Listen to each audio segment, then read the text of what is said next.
Price Lord. Christ Media YouTube ചാനലിലൂടെ ദൈവവചനം ശ്രവിക്കുന്ന എല്ലാ പ്രിയപ്പെട്ടവർക്കും വീണ്ടും വരുന്നവനായ യേശുക്രിസ്തു നാമത്തിലുള്ള സ്നേഹത്തെയും വന്ദനത്തെയും ഒരു പ്രാവശ്യം കൂടി അറിയിക്കുന്നു.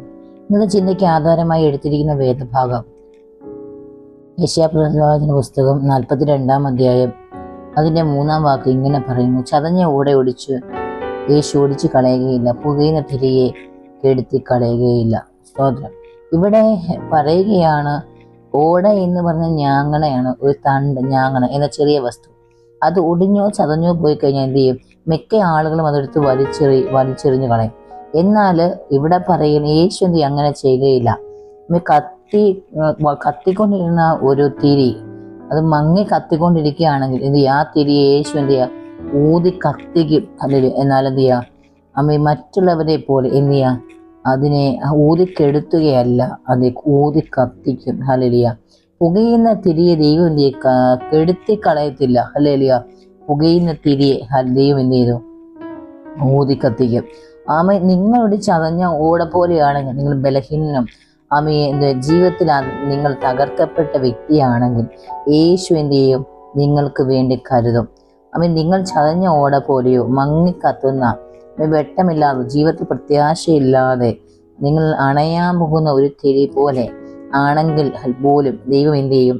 നിങ്ങളുടെ ഹൃദയത്തിൽ നിങ്ങളുടെ ജീവിതത്തിന് വേണ്ടിയുള്ള പൂർണ്ണമായ പദ്ധതിയിലേക്ക് ദൈവം നിങ്ങളെ എന്ത് ചെയ്യും? കൊണ്ടുവരും. നമുക്കറിയാം, ഓട എന്ന് പറഞ്ഞു കഴിഞ്ഞാൽ എന്ത് ചെയ്യുക? അതിനുവേണ്ടി ഓട ഉണ്ടാക്കുന്ന ആ കുഴൽ എന്ത് ചെയ്യുക? അതിൻ്റെ ഓട ദൈവം എന്ത് ചെയ്യുക? ഒടിച്ച് കളയത്തില്ല. ചിലപ്പോൾ അതിനെ ഒരു എന്തെങ്കിലും ഒരു സാധനത്തിന് വേണ്ടി അതിനെ പണിതിട്ട് എന്ത് ചെയ്യും? അതിനെ പൂർത്തീകരിക്കാൻ പറ്റാതെ അത് അങ്ങനെ പോയാൽ എന്ത് ചെയ്യും? ദൈവം അതിനെ എന്ത് ചെയ്യുക? എടുത്ത് ദൂരെ കളയത്തില്ല. പകരം എന്ത് ചെയ്യും? ദൈവം അതിനെ പുതുതാക്കി മാറ്റും. മറ്റെന്തെങ്കിലും ആ ഒരു വസ്തുവാക്കി ദൈവം എന്ത് ചെയ്യും? അതിനെ മാറ്റും. അതാണ് പറഞ്ഞത്, ചതഞ്ഞ ഓട. ഹല്ലേലൂയ. ദൈവം ഇത് ഒടിച്ചു കളയത്തില്ല. ജീവിതത്തിൽ ചതഞ്ഞു പോയ വ്യക്തിയാണോ നിങ്ങൾ? അല്ലെങ്കിൽ ഒടിഞ്ഞു പോയ വ്യക്തിയാണോ നിങ്ങൾ? പ്രത്യാശയില്ലാത്തവരായി നിങ്ങളുടെ ജീവിതത്തിൻ്റെ ഏറിയ പങ്കും നിങ്ങൾ കഷ്ടതയോടെ കടന്നു പോകുന്ന വ്യക്തിയാണോ? എന്നാൽ കർത്താവ് പറയുകയാണ്, എന്ത് ചെയ്യുക? നിനക്ക് പ്രത്യാശയില്ലാത്ത സമയത്ത്, നിനക്ക് ഹല്ലേലൂയ ഒരു പ്രത്യാശയുമില്ലാതെ, ഇനിയും ഒരു സാധ്യത ഇല്ലാതിരിക്കുമ്പോൾ, ഇവിടെ മത്തായിയുടെ സുവിശേഷം 12 അധ്യായം 20 വാക്യത്തിലും യെശയ്യാപ്രവാചകന്റെ പുസ്തകം 42 അധ്യായം 3 വാക്യത്തിലും ഒരേ വചനത്തിൽ നിന്ന് സംസാരിക്കുന്ന ചതഞ്ഞ ഓട യേശു ഇത് ഒടിച്ചു കളയത്തില്ല. പുകയുന്ന തിരിയെ, അല്ലെങ്കിൽ നീ കത്തിക്കൊണ്ടിരിക്കുന്ന വ്യക്തിയായി, എന്നാൽ എന്ത് ചെയ്തു? ജീവിതത്തിൻ്റെ കയറ്റ ഇറക്കങ്ങളുടെ ഇറങ്ങി വന്നപ്പോൾ അല്ലെങ്കിൽ ജീവിതത്തിൽ പ്രത്യാശ നഷ്ടപ്പെട്ടു പോയി, ആശ്രയിക്കാൻ ആരുമില്ലാതെ എന്ത് ചെയ്യുക? മറ്റുള്ളവരാൽ നീ തകർക്കപ്പെട്ടവളാണോ? തകർക്കപ്പെട്ടവനാണെന്ന് കർത്താവ് പറയുകയാണ്. നീ എന്നെ എന്ത് ചെയ്യുക? ഞാൻ ഹല്ലേലൂയ നിന്നെ എന്ത് ചെയ്ത്? കെടുത്തി കളയത്തില്ല. നിന്റെ പ്രത്യാശയെ ദൈവം നഷ്ടപ്പെടുത്തത്തില്ല. ഇവിടെ പറയുകയാണ്, ഹല്ലേലൂയ, ഞാൻ എന്ത് കത്തിക്കും. എന്നെ പ്രത്യാശയില്ലാത്ത അനുഭവങ്ങളിൽ നിന്ന് ഉള്ളവനാക്കി ദൈവം എന്ത് ചെയ്യും? ദൈവ പദ്ധതിയിലേക്ക് ദൈവം കൊണ്ടുവരും. ഇവിടെ പറയുകയാണ്, ചതഞ്ഞ ഓട ഒടിച്ചു കളയാത്ത കർത്താവ്, പുകയുന്ന തിരിയെ കെടുത്തിക്കളയാത്ത കർത്താവ്. യെശയ്യാപ്രവാചകന്റെ പുസ്തകത്തിൽ നിന്നുള്ള ഒരു വാക്യം നമ്മൾ വായിച്ചത്.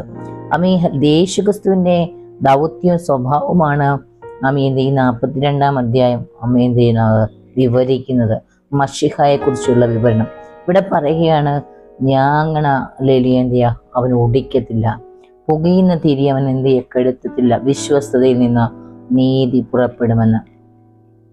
ഈ വചനത്തിന്റെ സന്ദർഭം എന്ന് പറയുന്നത് യേശുക്രിസ്തുവിനെ കുറിച്ചുള്ള യെശയ്യാവിന്റെ പ്രവചനമാണ്.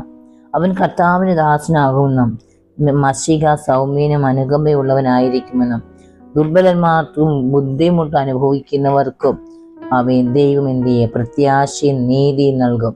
ചതഞ്ഞ ഞാങ്ങണയെന്നും പുകയുന്ന തിരിയെന്നും പറയുന്ന ദുർബലരായ മനുഷ്യരെ എന്ത് ചെയ്യുക? ദൈവം ഇവിടെ എടുത്തു കാണിക്കുക.